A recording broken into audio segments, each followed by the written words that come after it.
Hello and welcome everybody to the show. Today we're going to talk about all the horrific things that's happened to us all during live streams, webinars and all those other crazy things. So welcome to the show. I have to stop that now. It's just driving me crazy. Anyway, hello, welcome to Tech Talk Thursday. We have a wonderful lineup of very special guests joining us today.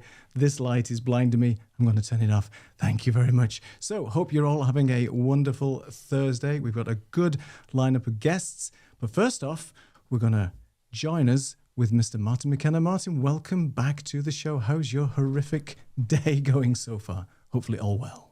The day is going so far so good, but I'm also going to have to turn off my light because I think I'm going to be blinding myself throughout the whole show if I have this sitting underneath me throughout the whole show. So that one's getting ditched, but we will do some other fun special effects as we go along.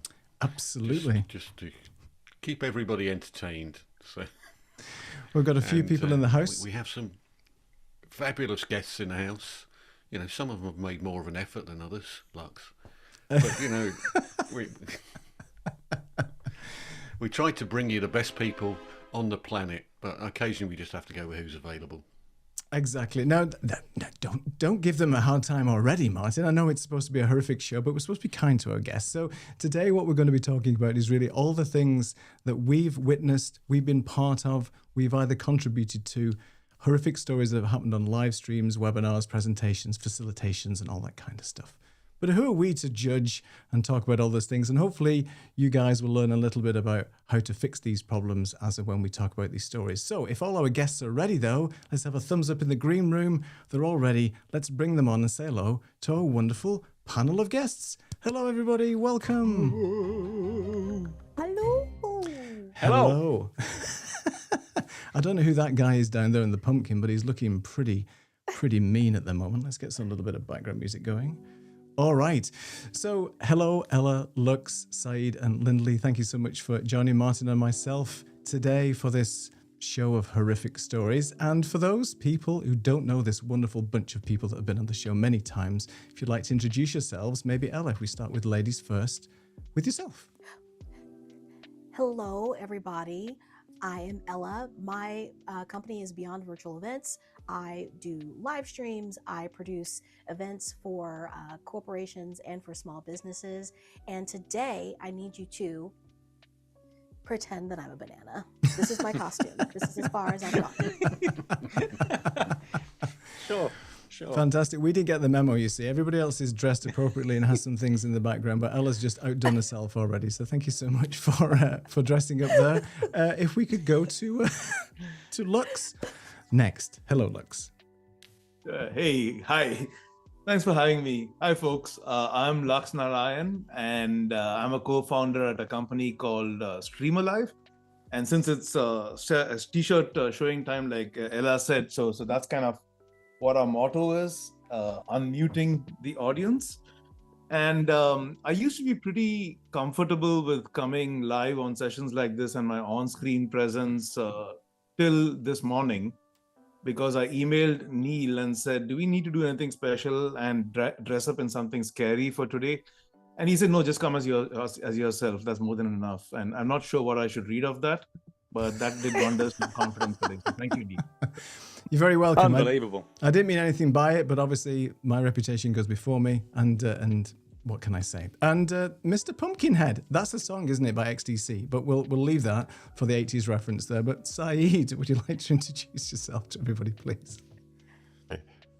Hello, everybody. My name is Saeed. It's this guy. Whoa. Saeed, the facilitator, and I think it's my 6th time on this live stream with Neil, at least when Martin is unavailable. And I think this is my whole live streaming experience is being a guest on Neil's show. So this is my whole. Usually I do more of workshops, facilitation, trainings, and use Zoom, but and other tools. But believe me, there are enough fails in that area we can talk and ramble about. Thanks for having me. You're more than welcome. And Saeed is always a wonderful guest host when Martin is out and about, sunning himself in various places in Edinburgh. Anyway, Lindley, if you'd like to introduce yourself to everybody, and thanks for joining us again today. Hello, I'm starstruck. What a group of people! I've seen them on Tech Talk Thursdays many times. I mean, I don't know what to say. Apart from, I guess, I'm Lindley Gooden. I'm the founder and cheerleader in chief of Green Screen London, which is a production company, 20 years in the making, multi-award winning. We just won a Cannes World Film Festival award, which is lovely. So all going really well. And yes, I'm I'm an author as well. And I was here this time last year with you guys talking horror in different ways after writing a book, and I'm an anti-disinformation campaigner. So unfortunately tonight, I mustn't tell a lie. It's going to be hard. There are some horror stories I can't reveal to you, and there are some that I think we all will. So lovely to be here. Now you've just teased everybody. It's like, well, what are the stories you can't tell us then? Well, there you go. Fantastic.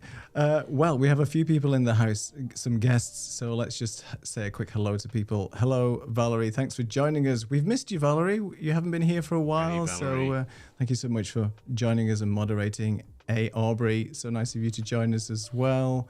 Hey, Orbs. Who else have we got? We've got Eden in the house. So, hey, Eden. Eden. And navigating digital marketing with Papa Ron. What font am I using? I can't remember, but I will put it in the chat later. I went through to all kinds of different horror fonts, but it's one available on Google, I think. So anyway, thank you for joining us. It's nice of you all to be here. So I guess I'll start then with a very quick story of things going wrong. And this is on one of my live streams, and Saeed was part of that with Martin and a few other people. So it was a few weeks ago now. What happened to me was I was just busily doing my live stream, as I do, and there was a notification popping up for the display link adapter, which runs Elgato prompters and other monitors and things. All very technical, but the whole point was that it was giving me a warning saying the monitor has stopped working, which is the monitor I'm looking at right now. It just all went completely dark. And it basically said, the monitor stopped working because you're running out of disk space. I'm like, of course I'm not.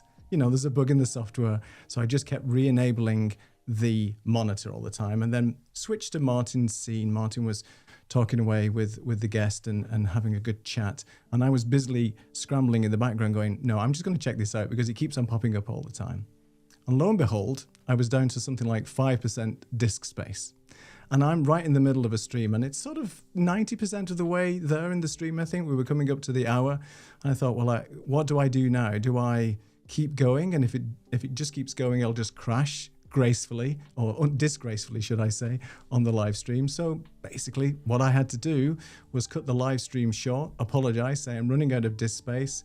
And the reason why I was doing that is because I was recording everybody's video, as you can do in Ecamm in the background. So isolated video, isolated audio, and it was just consuming so much disk space that I was just about to run out. So that was one of my biggest tech fails on a live show that I didn't even plan for. I didn't check whether I had enough disk space. I didn't clean out any of the old files and things like that. So my tip for you is if you are doing something like that and wanting to record the show, as we're doing tonight, but I'm only recording the main show, just check that you've got enough disk space, clean out your hard drive, clean out any of the trash, because when you dump it in the trash, it still stays on your hard drive. It doesn't actually clean it to give it the space. So that's my tech fail. And now I will go over to anybody else who wants to, first of all, comment on one of theirs. And who wants to go next for your horror tip? I should start, really, shouldn't I? Go on then, Martin. Because, we let our guests warm up to this. But yeah, I was scheduled to be on a show, and it was a big show. There were hundreds and hundreds of people watching it. It's one of the Ecamm annual shows where they invite premium people from all over the planet to present, and I was on, and I was going to be doing a presentation and interviewed as well by Doc Rock, who I think everybody knows. So unfortunately I was on holiday at the time, so I had to take a complete set of kit with me. So I'd got my MacBook Pro and a spare travelling monitor, a travelling microphone, a couple of lights, and I'd got everything set up in the hotel room, and I thought, yeah, it's all looking pretty decent for being in a hotel room, but totally unfamiliar with the setup. I'm not in my own home studio, so it's different buttons. So I was kind of nervous about it, and I'm not normally nervous about live streams. But I got like 5 minutes to go, and I booted up Ecamm, and it said, "Do you want to upgrade?" Now, I always upgrade Ecamm, so I just thought, yeah, I'll click on upgrade Ecamm. And it seemed like a good idea at the time, because it normally takes like a minute. But the second I pressed that button, I thought, oh crap, I'm on hotel Wi-Fi. And the upgrade just went clunk, clunk, clunk, clunk. Oh no, it's not going to upgrade. And eventually it came up, and then the particular upgrade required me to reinstall my camera and my microphone settings as well, the virtual camera and microphones. So by the time I'd done all of that, I was actually just about late. So I pressed to join live with Doc, and he said, "You're live in 10, 9, 8, 7, 6, 5, 3. Boom, I'm live. And I hadn't had a chance to check anything else at all, because I would normally do that in like a pre-show check for myself. I hadn't had nothing. So there's my advice. Don't upgrade anything just before a live, and definitely not if you're on hotel Wi-Fi. Just don't do it. Well, Aubrey's questioning your sanity right now. She's saying like hotel Wi-Fi question mark. Are you kidding me? You should do it just before you go live. I mean, Ella has basically said no. So yes, good deal. I updated this last night, but yeah, I wasn't going to do it just before. So thank you for that horror story. That is something that you shouldn't do, clearly, especially on hotel Wi-Fi, but there you go. I'm surprised it even worked. I actually watched that show, and it worked pretty well, actually. All things considered, when you're on hotel Wi-Fi, it looked pretty good. So there you go. There's a nice tech fail for you. Who would like to go next with one of their stories? I just I consulted, I did some research before coming on tonight, and I thought, okay, well, I better ask somebody who actually knows what they're doing. So I asked one of my old colleagues who's a news cameraman. I used to work with him. I was a journalist for a long time. We worked together a lot. Now he's been to the wars, right? He's been literally and metaphorically. He's been to the wars. I won't mention his name. He asked to be off the radar, but he's been to Afghanistan. He's been to Iraq. He's been to lots of different war zones, and he WhatsApped me today, and one thread that came through was an old satellite system which I used to use as well for radio, but it was interesting because what he would upload from different locations around the world using a satellite link, M4 satellite link, which for radio was great because you could put audio through no problem at all. When it came to video, he would be offering a clip to the newsroom back in London, and he said it could take up to 7 hours. Now, hotel Wi-Fi, I don't know which one wins. I think possibly the M4 satellite might win on that one. But yeah, just literally, I mean, he said that all the way through. But I don't know about you guys. I mean, what I do, I tend to think of it sounds very technical. I think of the horrors, the Halloween horrors of streaming. I've been both sides of it in 5 different categories: equipment, environment, prep, performance, and wildcards. Now, let's be honest, when you're streaming, everything, Ella, you'll know this very well, I'm sure, everything is a wild card pretty much. All the other categories, the people, performance, prep, all that stuff, and equipment, that all goes into wildcards because, as we know, hard drives run out. But I remember one time when I was actually doing a piece to camera, I was actually presenting live on the news in the UK. It was very early days of uplinks and streaming.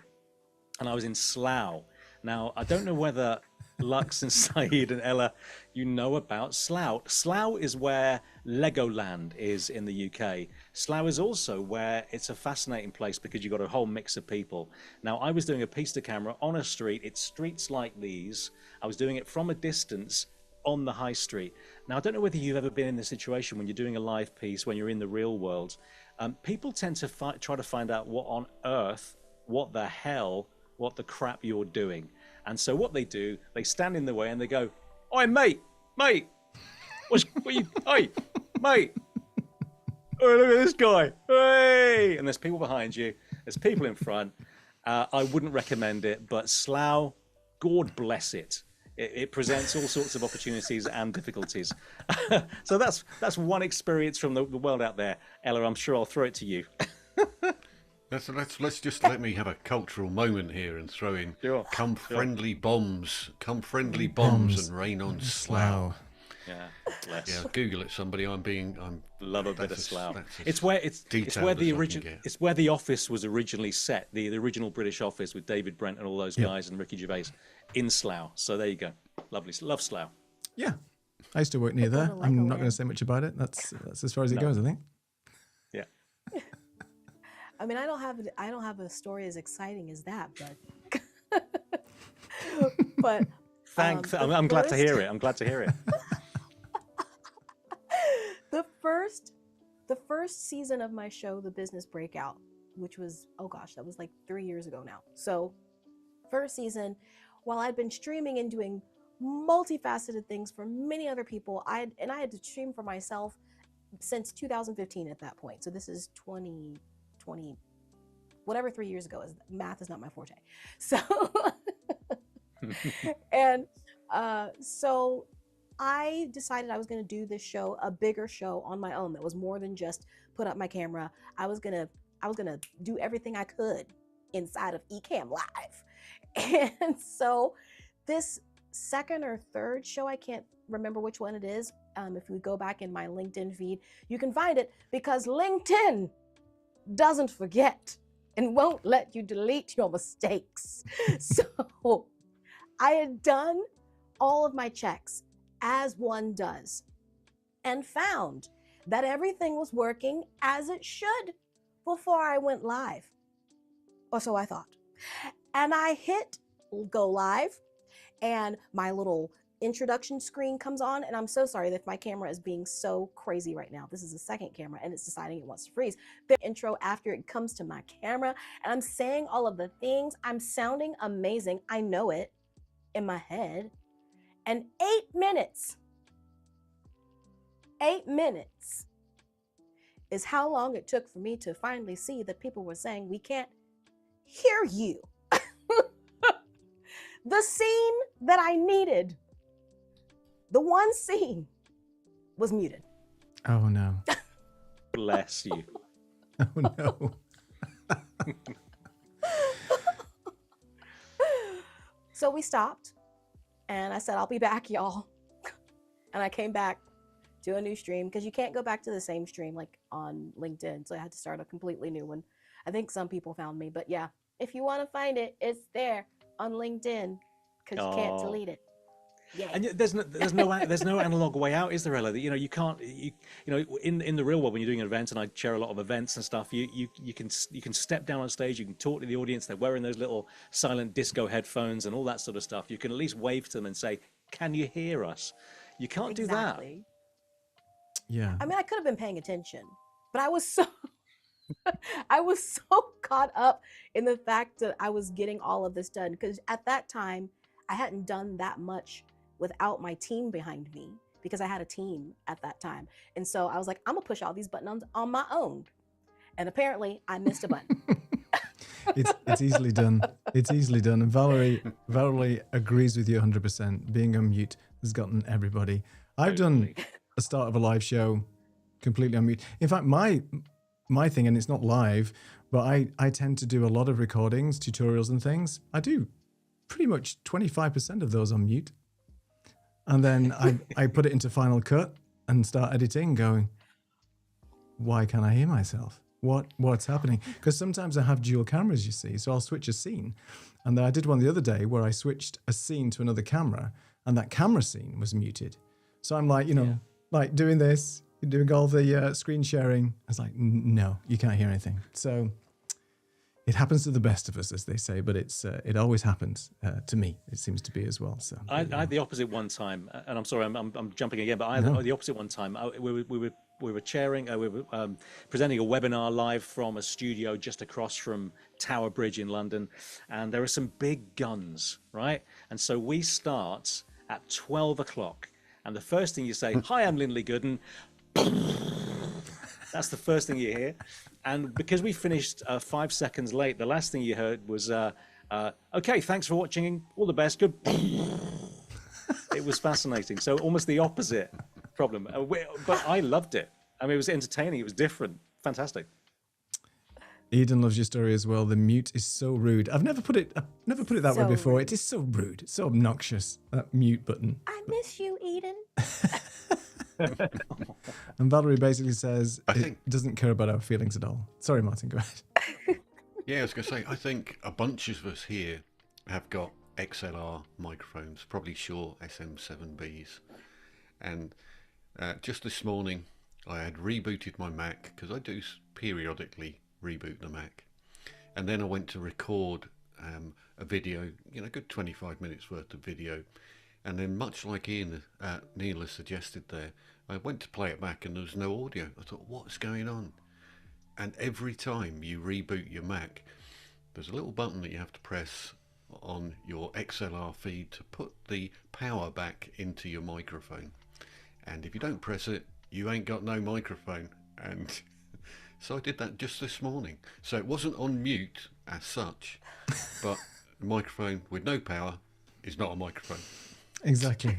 Because you're using one of those cloud lifters, right? That needs the phantom power to kick in the gain. Yeah, it's dear.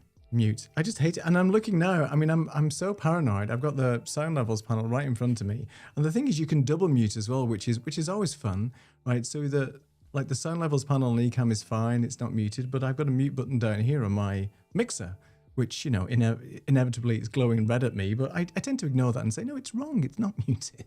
It's me, it's nothing wrong with it. I was about to say, Neil, there's muting, and then there is, you don't know where you are muted.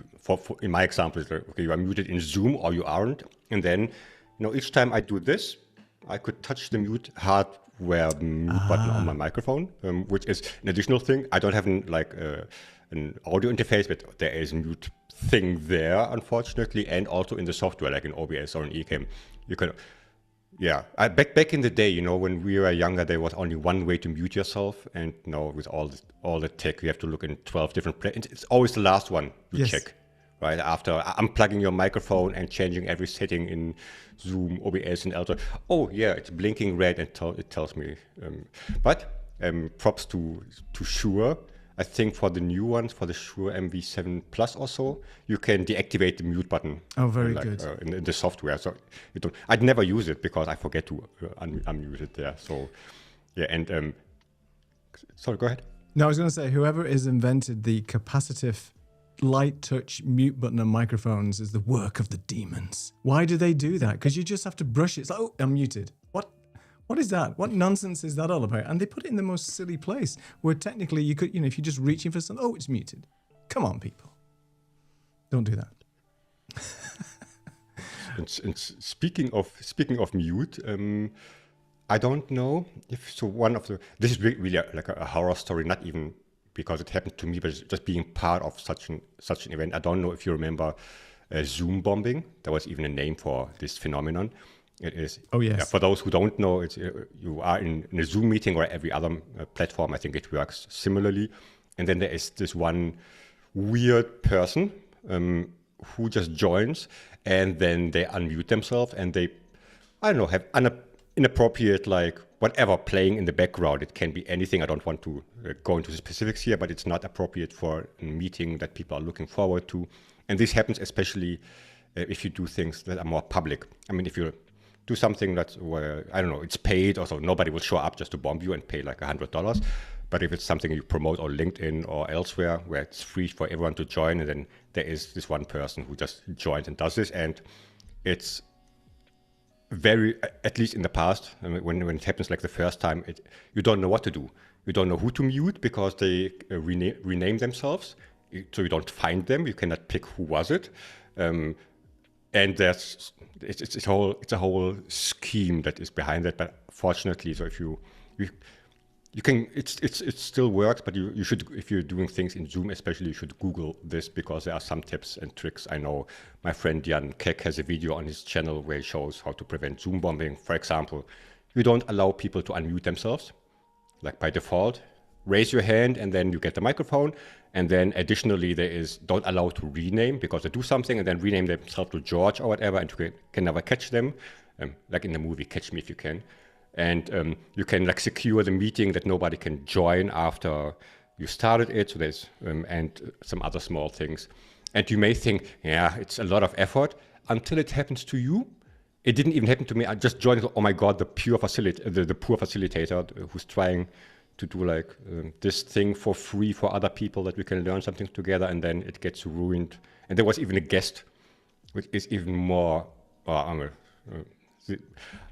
I don't know what's wrong with people, to be honest. This is really, really weird. Humans, right? Humans indeed. We are the worst. I saw the same thing happen on somebody else's meeting, and those things irk my soul because it is really not that hard to go into the settings in Zoom and make sure that nobody can unmute themselves unless you've given them permission to. But I was at somebody's event and they did some split offs, and there were probably another 50 or so people in this little split that they did. And someone came in on their phone, and the girl that was facilitating that particular split apparently didn't know about muting people. And she was this woman comes in on her phone and she's like talking about whatever she's talking about. I don't know. It was some business event. And the lady facilitator asks for her to mute herself. And the woman on her phone is like, I don't know. She's talking about something. I don't know. She's telling me something. I don't know at all. Like totally oblivious to the fact that it's you we're talking about. I was so upset. I was like, I'm so mad right now. As somebody who does this for people professionally, it's so not hard to mute her right now. Oh my God. I'm interested to hear what Lux has got to say as well, because you must have seen, there were confidentiality issues here, but you must have seen or heard of these situations. I've never been in one of those meetings where things kick off, like Ella's just talked about. I mean, like when somebody's really badly behaved. I mean, yeah, the bad behavior that I see, I don't know about you, Lux, is when people just keep their cameras off and just don't want to show us their face. Now, that's fair enough, but man, it irks my soul too, Ella. Absolutely. And yeah, I think you're on mute is probably the most common 3-word phrase said on the planet today, right? I mean, every single day, most of us are probably saying it in meetings and all of it. Before getting into my tech horror stories, I had to comment about Slough, Lindley, since you brought it up. It brought back memories, and the timing couldn't have been more opportune because we're talking around the time of Halloween. So the one time I went to Slough was when I stayed. I still remember the name of the hotel. It's called the Ostrich Inn on the main Slough High Street, and I check in there, and it's like I have the entire place to myself, and there's just the innkeeper and me. And I said, "Isn't there anyone else staying here tonight?" And they said, "No, we just have, I think it was over 4 rooms or something." And one of my colleagues was flying in from the States the next day, so I knew that 2 of the rooms were occupied, and he said, "There's no one else." So I said, "Okay, so it's just you and me." He said, "No, it's just you." I said, "What about you?" He said, "No, I leave at 10 o'clock." I said, "So what happens to the place?" He said, "No, you'll be fine. It's just you over here, right?" So I'm all alone in this hotel, and that would be kind of fine. It's spooky as it is. And if you folks ever go to the Ostrich Hotel, ask them for the torture room, because that's the room I was staying in. Did you say torture There's a little room? piece of it is a torture room. They're all called that in Slough. Actually, they're all called the torture room. I'm not referring to the bad mattress or anything. I think I'm going to give the Ostrich Inn 5 stars. Yeah, I mean, you there call you him go. innkeeper for a start, which is lovely. I think we should all hark back to those days. Hello, innkeeper. Show me the torture room. And again, in case anyone forms an opinion of the Ostrich Inn, it's a beautiful place. It's a lovely place to stay. But the torture room is fascinating because that's the room I was staying in. Wow. And it's not called the torture room, but there's a little piece of history written on the side of the bed, which I had the misfortune of reading just before going to bed, where it says that about a couple of centuries before, apparently in that same place, on that same bed, what would happen is the innkeeper, not this innkeeper because it was a couple of centuries before, fortunately, they would rob their guests. And their method of robbing guests was they would have a huge cauldron of boiling oil in the kitchen. And they had a trapdoor on the floor of the rooms, and the bed had a hinge. So they would pull a lever, and the bed would hinge down, and the people would fall through the trapdoor into the cauldron of boiling oil, and then they would go and rob them, which sounded like a very elaborate mechanism to actually rob these people. And I looked it up. It's a true story. It actually happened. It's And a I very don't know old why place. I mean, I think that's something you need to live stream. I just think the camera needs to be ready and going for the morning, for breakfast time, when the innkeeper returns, and they, you know, they've got the trap doors are ready to go. I mean, I mean, there are places like that. I mean, it's right next to Windsor. It's basically Windsor where the king lives part of the time now, and it is it's a really old place. Slough is a really old place.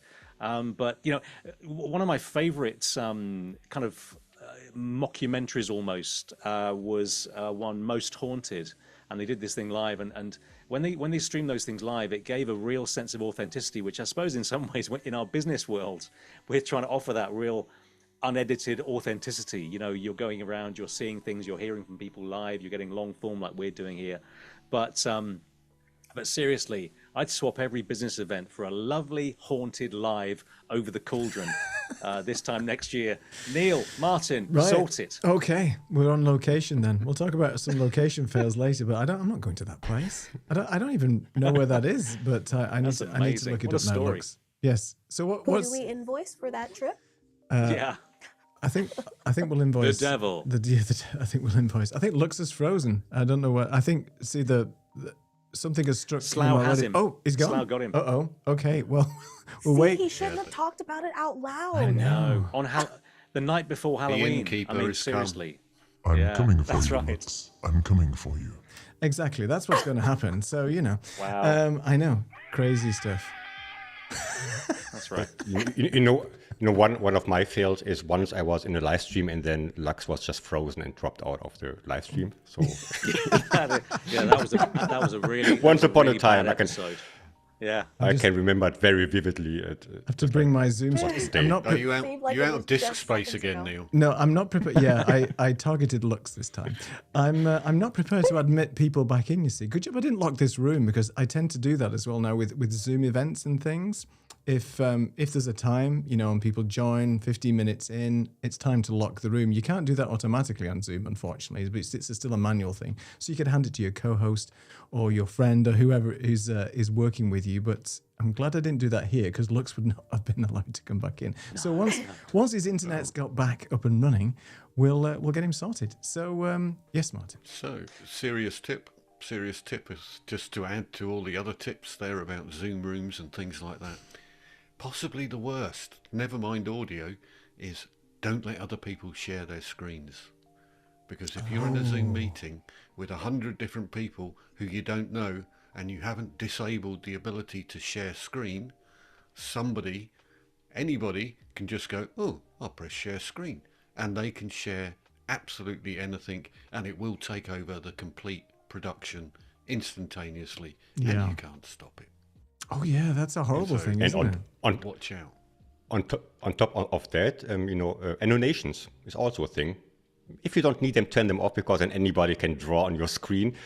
And some people become like 8-year-olds. And I don't want to go into details what you can draw like with a digital pen, but yes, exactly that. If that appears on your PowerPoint, Oh dear. probably not your best day. It's funny for a moment, but then Yeah. over time, probably not. Are there anymore. are there any new sort of technical issues that are coming through for streaming? Because I mean, you know, it's been around for a long time now, and it was very, very, very expensive. Now it's perfectly possible to do what we're doing here. But I wonder whether there are new ways of doing it. I don't trust, I don't go out and trust 4G. I don't stream live, like a lot of young people would do or influencers would do.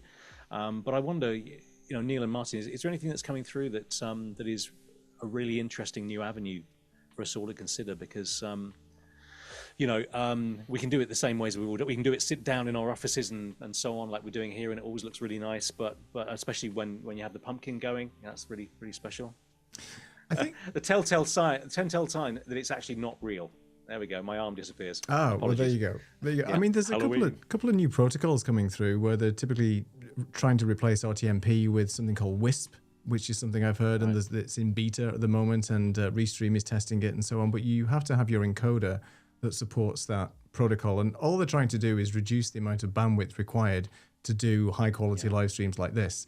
Because if you can get around that barrier, then you don't need a larger internet connection to be able to do this. And, you know, I'm not going to tempt fate, but I'm just saying we're streaming right now live to multiple platforms. There's a slow police, multiple platforms going through. Is that you, Lindley, or is that Martin? Because it's going to be. It wasn't. I didn't call them. Okay, you didn't call. Did you call them Martin? I think they've gone out to find where Lux's Wi-Fi is gone. But Yeah. I think I'm basically streaming this session right now on Starlink, and I like you. I mean, it's satellite internet. It's not what satellite internet used to be, with its very high latency and so on and low bandwidth. So things have come a long way in terms of the barrier to entry has been reduced for people to be able to do live streaming. People do stream live on 5G now because, you know, that's a decent connection. But in terms of live streaming technology, I mean, it's not evolved that much, I don't think. I mean, there's a lot more automation. There's a lot more platforms that are not being physical platforms, as it were, like software, like OBS and Ecamm. A lot of people move into web-based platforms for streaming where they have a lot of workflows and things set in already. Things like StreamYard, Riverside, all those others. So there's quite a few that's already up and running, I think. But in terms of new technology, not that I'm aware of. I'm just going to add Lux to the session. Just 1 second. Where's he gone? I also think, Neil, I mean, do you really need to stream in 12K if it's just you sitting there and I mean, you don't have to like put too much pressure on your interwebs if you don't really need it. Just because you can do it, right? You shouldn't. Does not mean you need to. People will watch it on their phone if you don't show like something that's very like small. I don't know. You need all the details. Just talking heads. You don't need to have the highest quality, and nobody will see the difference in most cases. So at least it saves a little bit of bandwidth. That's my point. And doesn't YouTube default to like 720 anyway? It depends. Unless you change it.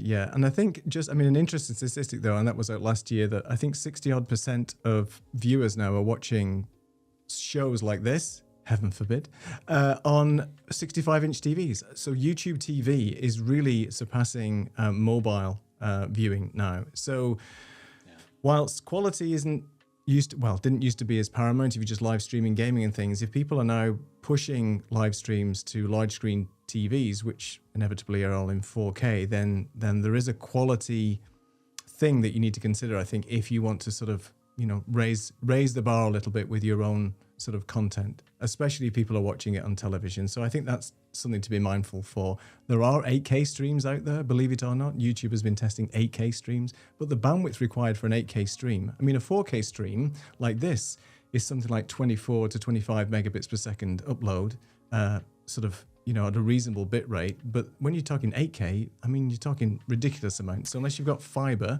or something like that, then that's not going to be possible for many people. But also, it's what you're carrying with it. You know, the 8K stream. You know, the bandwidth really is only useful if you're carrying other information, other documents, other pieces of video and content. You know, that's really useful to have more bandwidth, the iceberg beneath. But actually, you know, as Saib was saying, you don't need 12K streaming unless you're showing tiny, minute details. Maybe you're doing an operation. We do a lot of stuff like with NHS in the UK and private medical companies and stuff, just heart operations, eye operations. You might need some detail, but you don't stream that because that's going to be packaged up into content that's finely tuned and graphicized for later on. So, yeah, it's interesting. The YouTube thing's really fascinating because YouTube is now some time it's taken back.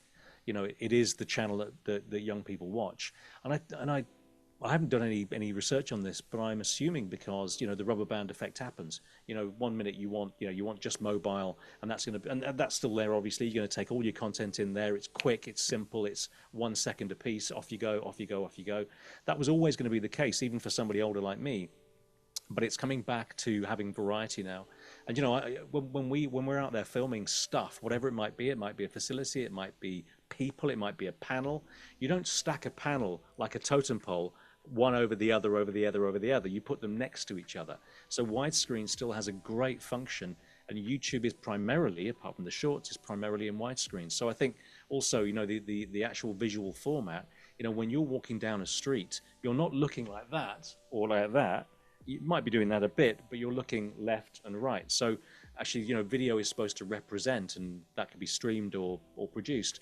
That's supposed to represent what you feel and see and touch in the real world. So I still think that the format, the video format itself, I still think widescreen or things like that, square video as a compromise, has a real place in the market. Definitely. Yeah. Go ahead. Did you guys see this new trend of it was like in the past weeks where there is this new format that's just like, I don't know what it is. It's like 21:2 or something. It's like a little stripe. It's a script, Yeah. Yeah. It's like you're in Exactly. an IMAX What? theater. What is this? Yeah, for an IMAX, that's right. Yeah. What? Okay, what the hell is that? It's an And Instagram everybody, thing, of course, isn't and most content was people making fun of it and like doing a fun video that is just like a little strip But on. Saeed, you know when you wake up in the morning in the torture room, and when you're thrown into the cauldron of boiling hot oil, you don't want to see too much. You want you want to keep your eyes fairly closed. That's the dedicated market for that I think format, so. I believe. Definitely. Well, welcome back. Probably, yeah. Welcome back, Lux. Hopefully your internet is Lindley doing that back because can you hear me okay? a little bit. I'm tethered to my phone, so hopefully that's not too bad. You're, Breaking up a little bit. you're Yeah. smiling though, which is nice, and maybe that's it. You're back Gotcha. now. Yeah, you were frozen a little bit there, and now you're back again. So Lux, go ahead. What you need to get, Lux, is one of those I will internet give the audio providers where you don't need to go and put a pound in the meter every 20 minutes. Yeah, is that the definition of dial-up internet where Bandwidth you is a actually very have to dial sensitive up? topic right Yeah. Bandwidth We'll is send you agreement. more pound coins. Exactly. I don't know whether you're able to share your story with us, Lux, if you have one. Maybe if it's a problem for being on video, maybe you can just turn off your video and we can hear your luscious tones instead. It's whatever you want to do. Oh, something I said. Has he disappeared again? That's clear. Yeah, that's clear. Oh, well. Where are the AI doppelgangers when you need them? I know, I should Martin, bring- I'm very disappointed. You could have prepared one. Need a Lux placeholder. Sure. That's a good point, isn't it? Is there a place for is there really a place in a real world where we're trying to hold on to reality as hard as we can? Is there a place for having your Saeed alike or Lindley alike? Is it worth thinking about that stuff? It's but I isn't think what it are they depends on the called? situation. VTubers? I'm sorry, say again? Yeah. I just said I think it depends on the situation. Like you talking about having like an AI avatar. Mm-hmm. I mean, it really depends on the situation. I think if for someone like me who is wanting to show people how to do particular things in these, digital situations, it doesn't make sense for me to have an avatar to do that in my personal opinion. But I'm sure that there are others that would think otherwise. I'm not to that place yet where I feel like I need to clone myself in the teaching sense of doing like my videos on YouTube. But I'm sure that there are people that would make an argument for it. But I like for it to be me representing me. Yeah. But you could have lots and lots of Ella minions if you did that. There you Exactly. go. Yeah, little ones going around. I think I saw them on a film, Despicable Me 3. I thought I saw lots of copies of you, but I got avatars. one running around here somewhere. okay. But yeah, no, it's right, isn't it? I mean, but there is, since we're talking about, there's a touch of horror about using AI in that way full time. Have I frozen as well? It looks like I might. Yeah, you've frozen a little bit as well. Oh, there you go. You're back. I'm back. You're Yeah. back. Yes. So the difficulty is, I would say, is that if you want, you can offer a lot of, say, training material. You could do it live, just using the software, using your algorithm, using your AI avatar, and so on. You could do that almost live and keep on doing that. That might be a mass market way of doing that. But a client asked me about this the other day, and I said to them, look, look, it's brilliant, and I would love to do that. I actually wrote about it, and I said I won't be doing that because once you've handed over control, you really don't have full, somebody could copy you and then put out stuff that you didn't say, and that's unacceptable. But I said to the client, look, if your customers see the slightly polished version of you and they see you speaking to them as if you're real, your reputation is done. You know, even in a sort of alt reality where we accept that there is a lot of AI avatar out there, and it might be the person who produced it. But if you do that, then your reputation could be very much harmed, because if you couldn't be bothered to stand up in front of a camera and talk for real, what's it going to do? Yeah. That was my feeling. Can let me sorry if I may interject. Something that wasn't even, this is not even AI. This is before people were making their avatars. I paid almost $2,000 for a particular program, which wasn't their top tier, but $2,000 is nothing to sneeze at. And I expected to get a live event because that is what was promised to me. And this event, not only did they have the chat shut off, I might be still a little salty about it, but also the event was pre-recorded in Zoom. Yeah. Wow. For Really? hours. Not good enough. Not good enough. No. I was like, absolutely not. What did I just pay for? Yeah. Yeah. For you to not be here. That's right. Even without paying, Ella. So I had a similar experience. Was one of these every 6 months I do like a product update and stuff for a certain software, and it's the huge live event, and hundreds of people were joining to see what's coming up.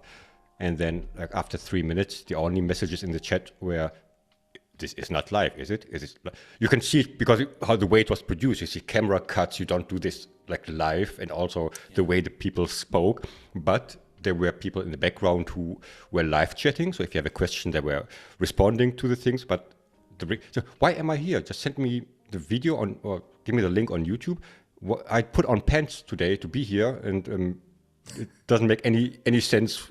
I could watch it whenever. So at least don't sell it as something. If you say it's in Zoom, right? Or if you do a live stream, then I just assume there will be somebody doing it live, and I don't bother about things breaking or if it's not. It's authentic and it's okay, rather than let's play a video for you. I don't know. I don't get it. And then you get the recording afterwards. I get the recording of the recording. This is very meta. And they made you have to be there. They told you have to be there live, or you're going to miss out on X, Y, and Yeah, Z. exactly. But you ain't here live. What you? Yeah. I think the only thing that I mean, that is a real horror story, and it's just complete. You know, it's profiteering. It's not good service. It's not good quality. It's not providing you as a person as part of that live event, or somebody watching it. It's not giving them anything. I mean, there's one thing aside. You mentioned it there, authentic. You know, these things can be really slick, and that's really nice. That's really good for us producers to look at that and say, well, that's great. But if you don't think about what the audience is experiencing, whether they believe what you're saying, you know, we are detached from, even now after a few years since COVID, we are detached. You know, we only have a 2D version of what real interaction would be. So you've got to reach out. You've got to talk to people on your side and just say, you know, this is what we're doing. You've got to be really clear. You've got to be honest. You've got to kind of, you know, you've almost got to de-slick it. If you can de-slick it slightly, it's real, you know.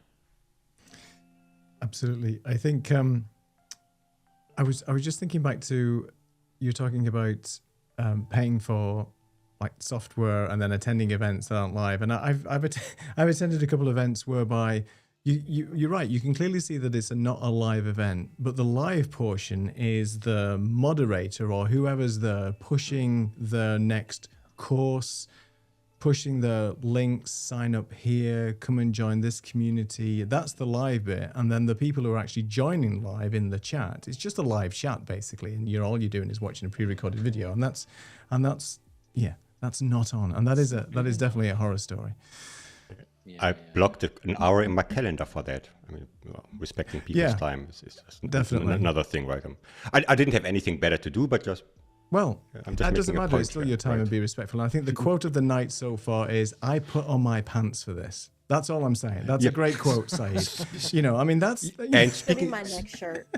speaking of which, because we talked about authenticity, I witnessed He's not this gonna stand live. up. No, he doesn't for a reason, and I learned a lesson. You know, you should always put on pants when you are attending or hosting something that's live. This is just a general rule. It's not the pandemic anymore, where it was okay. We were all in our bathrobes and who really cares? But now we are back like in the normal world, and because maybe you have to stand up and then you are in your shorts or in whatever, right? Or in your, even if it's just your joggers or anywho, I was attending something which was like, again, it was in Zoom, I think, and people have their camera on, and there's sometimes, you asked before, Linda, encouraging people to turn on their cameras. Yeah, and then it's the wrong person who turns on their camera. Right, and then you can see someone in the background in their undies walking like behind, I think it was his wife or something, multiple times, and she didn't realize it. I realized it because, I don't know, I have an eye for details. And the worst part is this recording was shared afterwards on YouTube publicly. Oh. Everybody gave their consent, of course. You always opt in. Hey, this will be used for promo and on YouTube. And then, okay, I will not tell anybody, but I know there is the video where you can see in the gallery this one guy like walking in the background in his undies doing something while his wife is trying to attend this webinar and like super serious. So, okay, this is slapstick. So it's funny for me because it didn't happen to me, but it's also like a little bit, we have a word for this in German, it's Fremdscham, when you are like ashamed on behalf of someone else. We have a very long word for everything in German. So yeah. And if you blur the background, all you get is your face and the person in the pants, and then nothing exactly. but haze. Then you cannot unsee it anymore. Yeah, exactly. Spotlight. So Florence has joined us. Hi, Florence. Thank you for joining us. And speaking of 65-inch TVs, John is one of those watching us right now on the big screen. So wow, look at that. Apologies for this for the mime artist there. I was going to say apologies. Lux has dropped out. I don't think his internet has gone. I don't know. The Two Master has taken away his internet and put him into a small dungeon. Just speaking to that point, Saeed, about seeing things that you shouldn't. So this is going back to my IT consulting days of joining Zoom when everybody was in that sort of pandemic era. And it was a big town hall meeting. So lots of the big wigs, the CEOs, everybody was there. And at the time, there was a set of guest speakers that were supposed to be coming on. And one guy, I am convinced, I know now, that he didn't get the memo.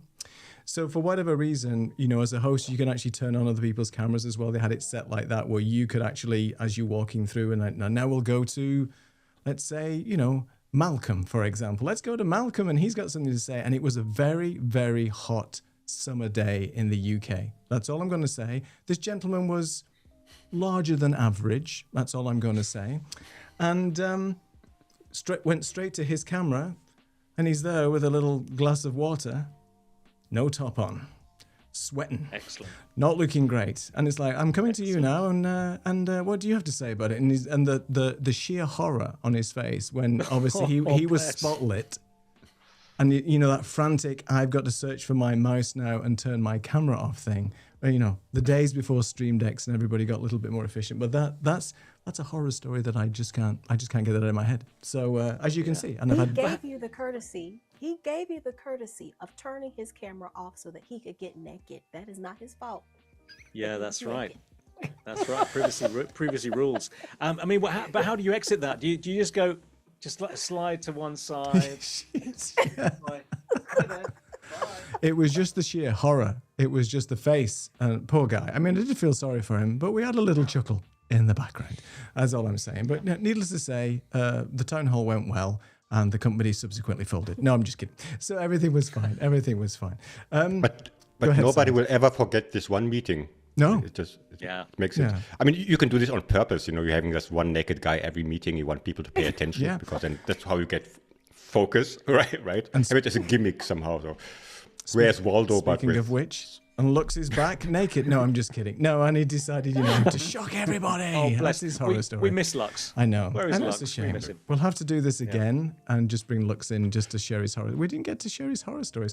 We're about 4 minutes before we at the top of the hour. I can't believe an hour has gone by so quickly as these events and things happen. Martin is very good at keeping me on time here, and we've got like 4 minutes to go. So would anybody else like to share one or two little quick stories about how things went horribly wrong, either in live meetings, hybrid meetings, and so on? But go ahead. This is your time to shine. I'll tell you a live stage story. Please, even better. Can I tell for a it. live Go for it. stage story? Yes. Okay, so Go ahead. I was singing as one does on Royal Caribbean stage, and this one particular night, we were going to sing "Go to the End of the Road," the 4 lead singers. I had to be first, and I'm singing my heart out. This was the song that we emoted on. This was the one we knew that if we had some things to get out that night, this is the song. So I was getting my stuff out. We belong together. Didn't know whatever the words are. And I see people, one person is leaving, from the front row. And I'm like, I mean, it's okay, whatever. Then I see a whole row of people leave. And I'm like, what is going on? And I'm just trying to sing my song. And I'm there for a while before the rest of the other singers come out. Finally, someone from the front row that was leaving goes and is pointing up. And I look up and there is a fire above my head. Oh my gosh. Really? What? So I'm like running off the stage. And because it was so crazy, mics were not turned off. And Mary Frances, if you watch this, you know what she did. Mary Frances is from Mississippi. And off stage, you hear her, "There's a fire on stage." You would. So did But was that was on a ship? That was That was like on the ship. wow. wow. So I mean, Good that's times. pretty. That's pretty endgame, isn't it? Really, let's be honest. At least you can have the bragging rights and say that you lit the stage up. I mean, that's perfect, right? So well done for you. Yeah, hey. To quote Alicia Keys, this stage is on fire. There you go. That's it. So I will not sing it because of copyright violations for YouTube. When otherwise Neil has to take like the recording down. Yes, I would just like to add like, more of a general public service announcement. You may think I got everything under control, and I know which monitor I want to share, and I'm aware of everything.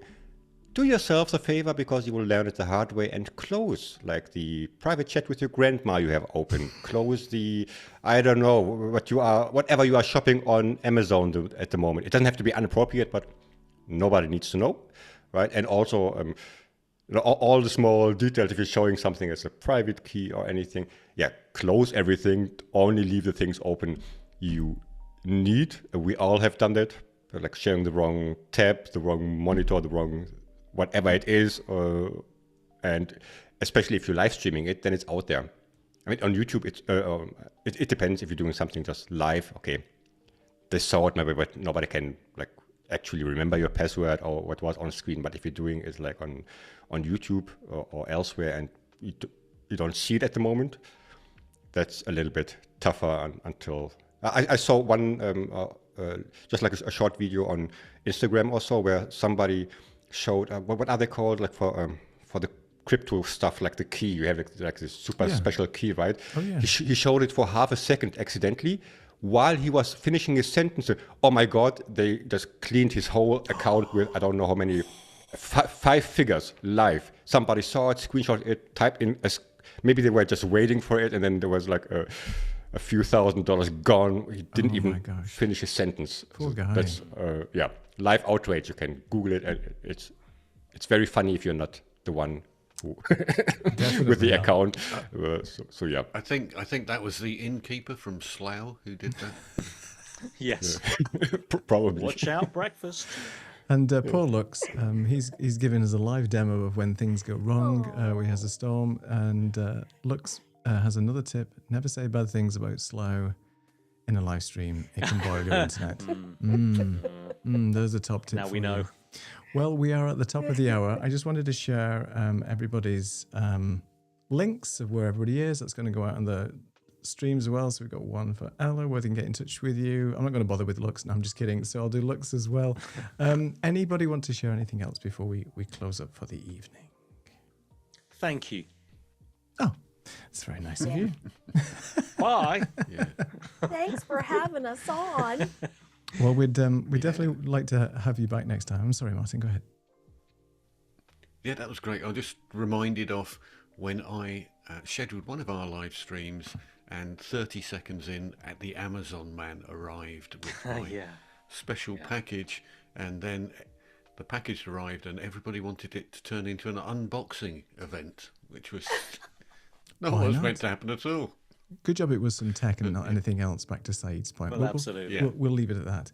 Well, I want to thank all of you for joining and love to have you Thank back you, everyone. another time. It's been great. And Lindley, we don't want to have this on a yearly basis. We should have it more a more regular cadence. And Ella, it's been 2 wonderful yearly, to see bi-yearly, you. yeah, Bi-yearly. every 3. That's three. fine. And thank you, Ella, for joining us as well. It's been a while since we've seen you, and really nice for you to be back on the show. And love seeing you. And Saeed, as ever, guest host, guest live streamer, whatever it is. It's been good fun today, and Valerie said it was fun. Thank you for everybody. And we'll see you next week. I'm going to end the live stream now. If you want to stay in the green room for 5 minutes, we'll have a chat. But thanks to everybody, and see you soon. Take care.